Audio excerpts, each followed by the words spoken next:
ABC.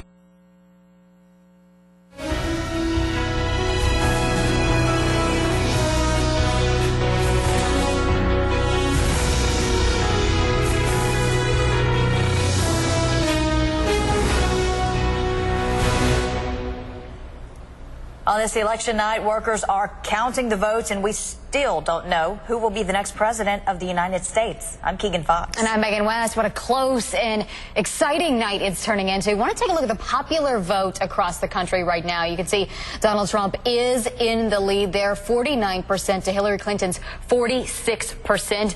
Taking a look at the states tonight, Hillary Clinton has won 12 states on the electoral map for a total of 131 electoral votes. Donald Trump has 19 states. That's 168 electoral votes in his column. Each candidate needs 270 votes. That is the magic number to secure the presidency. Now, here in Mississippi, Donald Trump did win the state of Mississippi. 60% of the vote here. He gets our electoral votes tonight. Well, the Republicans take Mississippi but are trailing nationally. 16 WAPT's Scott Simmons is live at the Republican headquarters in Jackson. Scott, what are they saying about the results tonight? Big response a few minutes ago when AP called Florida for Donald Trump. You know, Phil Bryant spent the weekend campaigning not only in Pennsylvania but in Florida, considered a huge battleground. Mississippi expected to go for Donald Trump, and we spoke to the governor about him. I think this could be a very historic night, but it is an election, and you win some and you lose some. I hope we win this one. How has Donald Trump changed this conversation for the Republican Party? Oh, it's been completely different candidate. I mean, he's talked about what he believes in, what he thinks is good for America. He hasn't had any talking points. He hadn't had to look to someone to do a poll and say, tell me what I think I ought to be for. And as I told them time and time again, you got to let Donald be Donald.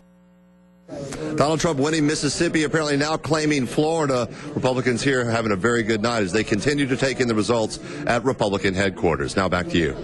All right, thanks, Scott. And we do want to mention that Republicans are leading nationally. We continue our team coverage with updates from both candidates' headquarters in New York. 16 WAPT's Aixa Diaz is with the Trump campaign. Trump supporters are feeling good at this watch party at the Hilton Midtown. More than 15 states have gone Donald Trump's way, and this crowd cheers and chants each time that happens.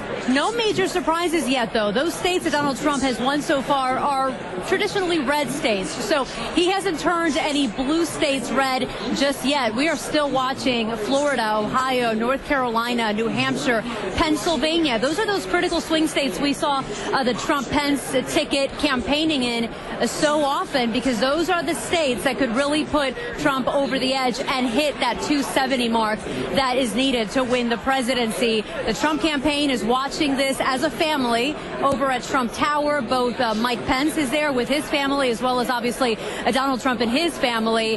That's just a few blocks away. But this crowd behind me, they want to see the candidate, and they want to see the candidate celebrate a big victory tonight. So they're still hoping that he'll show up later tonight to accept the presidency. In New York City, I'm Aixa Diaz. Now, also in New York tonight, Hillary Clinton. 16 WAPT's Sally Kidd shows us how the Democrats are feeling about how the results are going tonight. Good evening. Democrats have to be holding their breath tonight. Let's take a quick look behind me.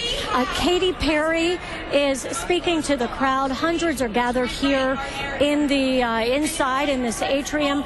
Thousands more outside. Analysts say the best news for Hillary Clinton so far is that she has an edge in Virginia, a bellwether state. It voted Republican in 9 straight presidential elections until Obama won it in 2008 and 2012. But analysts say Democrats expected to be in better shape by now. Some of the most important swing states are still too close to call. They're shockingly close, analysts say, and so campaign is keeping an eye on Florida, North Carolina, Ohio, as well as the traditionally blue states of Michigan and Pennsylvania, where polls had narrowed in the closing days before the election. Reporting from New York City, I'm Sally Kidd. And we will keep you updated on the presidential race and those states Sally mentioned that are too close to call right now. But tonight, Carson Benny Thompson is weighing in on the results so far. 16 WAPT's Tammy Estwick is live in Bolton, where he is celebrating his apparent re-election tonight. Tammy?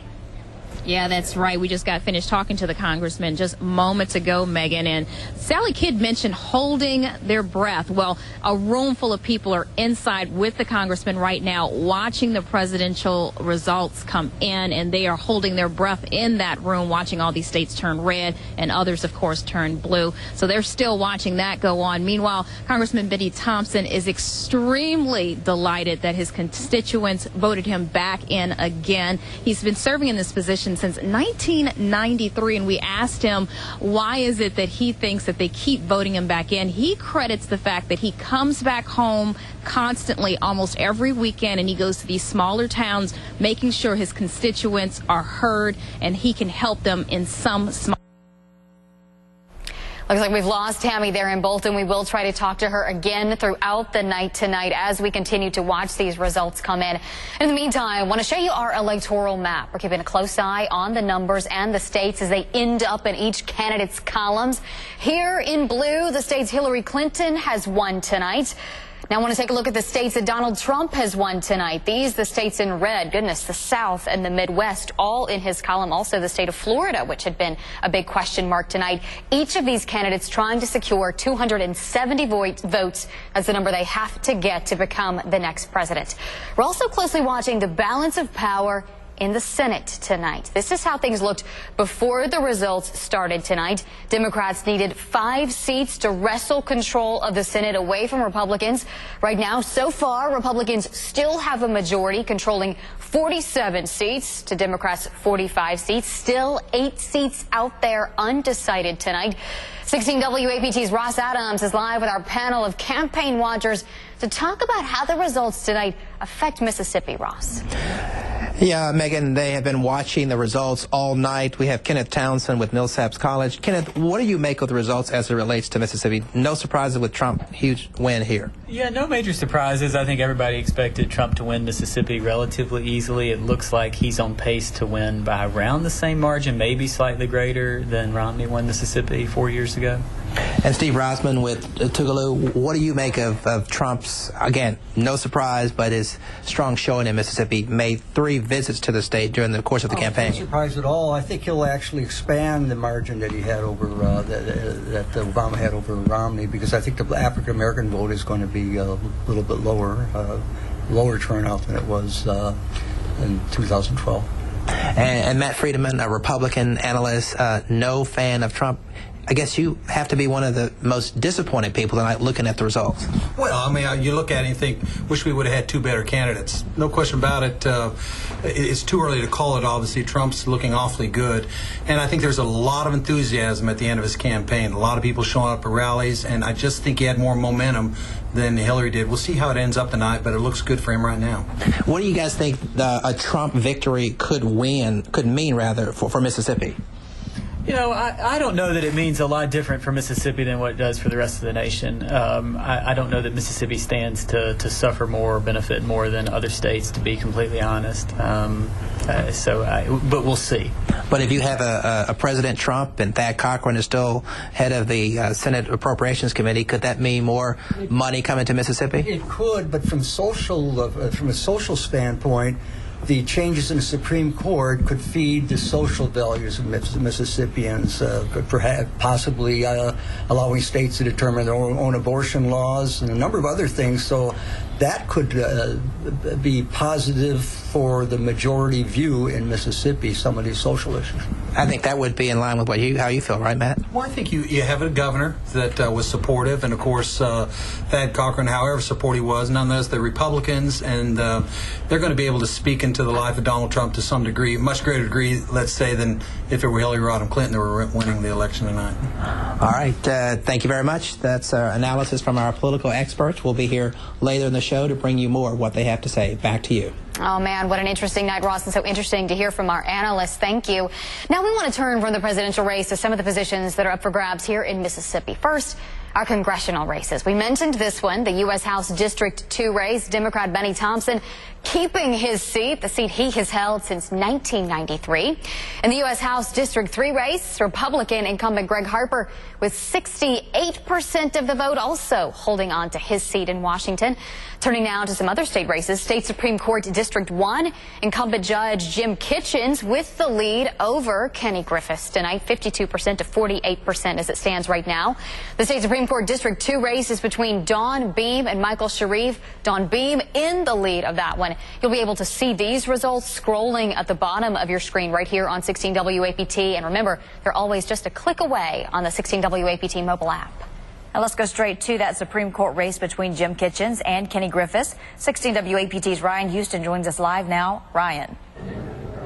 We're live at the watch party for Justice Jim Kitchens, and as you can see, it's a packed crowd here at Howland Miles. People here are excited and they are a little anxious about the results. We're told that Kitchens has been on the state Supreme Court for almost 8 years, and his supporters here want him to head back to his actual seat. We're told Justice Kitchens is not here. He is watching the race with his wife, but I'm joined now by one of his sons, John Kitchens. We've been talking about this. It's been back and forth. How you feeling? Well, you know, right now pretty good. There's still about 40% of the vote that hasn't been recorded, but with the lead we have now, things are good, but I'm going to wait a little while before I start celebrating.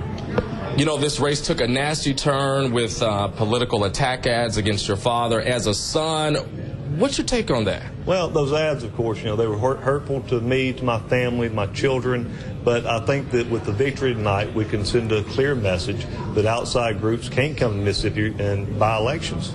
Okay? Much. Thank you. Well, the race here is too close to call. We will have the results on our website at WAPT.com. Live in Jackson, Ryan Houston, 16 WAPT News.